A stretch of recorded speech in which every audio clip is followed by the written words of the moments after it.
Aller à la rencontre du peuple Ojukru est une exploration d'amplitude vertigineuse et mirobolante au regard de son richissime patrimoine culturel, en passant par ses origines, son anthropologie dans toute sa globalité.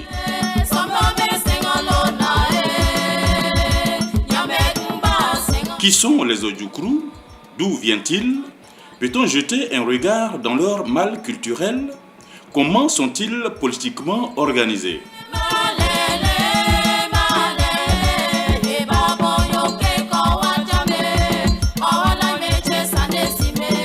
Cette problématique nous conduit directement dans la région des Grands Ponts, précisément dans le Leboutou, à Dabou, son chef-lieu.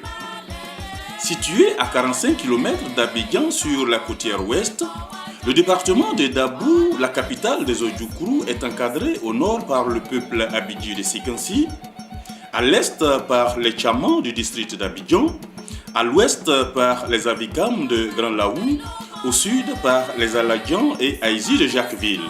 Pur produit de la colonisation du fait de ses premiers contacts avec les Européens, Dabou devient à partir de la seconde moitié du 19e siècle un véritable pôle d'attraction mercantile et transactionnelle, un débarcadère sécurisé avec la construction d'un fort par Louis Faidherbe en 1853. Autochtones, allogènes et colons peuvent alors entretenir des relations commerciales dans la paix et la cohésion sociale, valeurs si chères aux Ojukru à la lumière de leur anthropologie politique. Les origines du peuple Ojukru ont toujours été au centre d'un débat foisonnant au sein de la doctrine. Cependant, le professeur Aris Memel Foté fait mention de ce qu'un groupe serait venu de l'Occident de la Côte d'Ivoire en provenance du pays Bété et Dida. Il fait également mention de ce qu'un autre groupe serait venu de la région septentrionale à partir de Tiassalé. Un autre encore serait venu de l'Orient, plus précisément du pays Aladjan. En tout état de cause, le peuple Ojukru s'est reconstitué à partir d'un mouvement migratoire et s'est retrouvé sur l'actuel site de Dabou par un magnétisme géospatial. Dans son organisation territoriale, le peuple Ojukru s'est doté d'institutions fortes qui sont d'ordre stratégique et ce pour phagocyter toute attaque extérieure. Ce sont le village au nombre de 33, la tribu au nombre de 8 et la confédération au nombre de 2. Dans la confédération de Boubouri, Boborlok, nous comptons 5 tribus au nombre desquelles les Oboru, les Urbafou, les Aklodjou, les Eousrou et les Agbadjounou.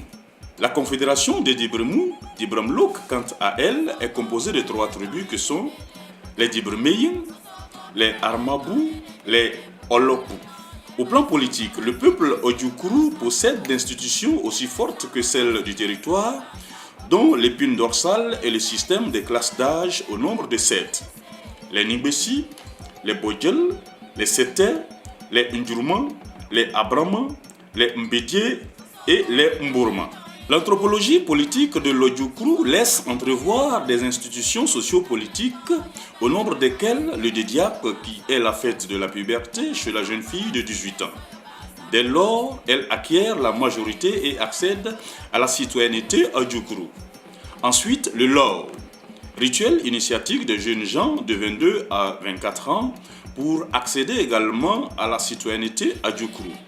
C'est la fête de la chevalerie, de la cavalerie, bref, l'appel au drapeau. C'est une fête collective. Puis vient l'Angbanji, la fête de la reconnaissance, du partage, l'agrégation à la table des nobles. C'est une fête individuelle. Enfin, les Bèbes, l'investiture des gouvernants, les Ebebou, détenteurs du pouvoir politique chez l'Ojukru. On pourrait appréhender les Bèbes comme le cadre juridique et institutionnel qui définit la transmission, l'acquisition, l'exercice, l'observation du pouvoir politique chez l'Ojukru. Du point de vue économique, les Ojukru sont en majorité agriculteurs avec de grandes superficies de palmiers à huile, de café, de cacao, d'EVA. La pêche, quant à elle, est pratiquée pour la subsistance. Le manioc reste la principale culture vivrière, d'autant plus que la tiéké est la nourriture de base. La banane plantain, l'igname à échelle réduite sont également cultivés pour la consommation familiale.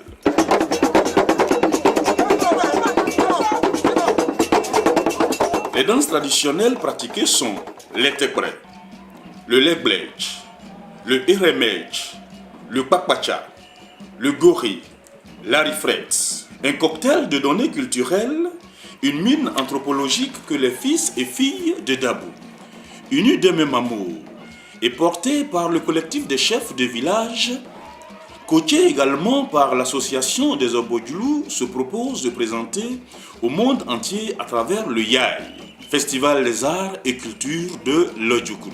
Le mois d'août connaîtra une ambiance hautement historique à Dabou. Pendant 5 jours, plus de 10 000 festivaliers prendront d'assaut la place Henri-Conan Bédier de Dabou pour vivre en direct la théâtralité du patrimoine culturel de l'Odjoukru. Partenaires, annonceurs, hommes de la culture, fils et filles de Dabou, cet événement est le vôtre. Tous à Dabou pour porter plus haut les flammes de la première édition du Yai. Vive le Yai 2017.